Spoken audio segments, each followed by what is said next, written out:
Isaiah Joe had, I think, three made triples in like his first 3 minutes of action. Obviously, he's a great shooter, but can you speak to just his ability to find those open spots on the field? It seems like he's always on the move until he finds that. Yeah, he gave us a huge lift because the game, we kind of started in the mud, both teams, and we got a little bit of separation when he went in the game with that little flurry, and he kind of padded a lead for us that it slipped by the end of the half, but it was probably the difference between being down one at halftime and being down 12 or something like that. So, he gave us a good lift. I mean, that's what you need when the game's not perfect, is you need individual guys to go in there and make something happen. I thought he did that there. I thought Wiggs gave us nice minutes at the end of the third, start of the fourth.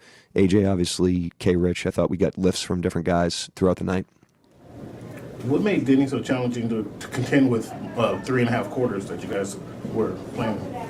Yeah, Avdi's a really good player. He's proven that this season. He's a great driver. He's got all the tricks in terms of punishing you when you're not legal. He's very, very difficult to cover. I thought we did a really good job in Oklahoma City. He shot 3 free throws, and we really held him in check. And I thought a lot of it was game plan. He didn't play his best game, but our game plan was sharper that night than it was tonight. And when you kind of get off the plan like that, those guys can make you pay, and the whistle was obviously tighter tonight, and so that helped as well. But we obviously got to be better, against a player like that. But he's a load. Is tonight an example, again, of your team just trying to find a way to win a game?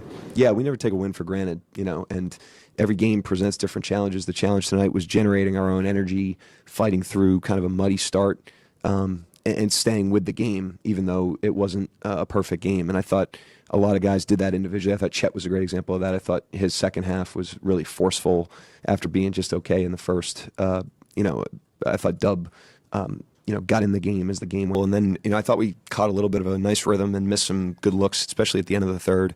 And then that group to start the fourth, we just kind of hung in the game and worked the game a little bit. I give K. Rich a lot of credit because he gave us a huge lift with his defense on Avdia in the fourth quarter. He was pressuring him, gave him a different look for us, and he gave us big minutes. So it just goes to show, it could be anybody on any night at any point in the game. And that group, for that first few minutes of the fourth, that really set a tone for the rest of the game. I think it's 121 free throws combined over the last two games. For you all, how do you manage to find any sort of rhythm when the games are like that? I mean, can't control the officiating and how the games get called, so we control what we can. There's plenty inside the game that we can't control. I thought Avdia tonight shot 23 free throws, and anytime that happens to us, we're going to look in the mirror first. That's the reality. We could have done a lot better on him in terms of executing our plan, putting him more of a crowd.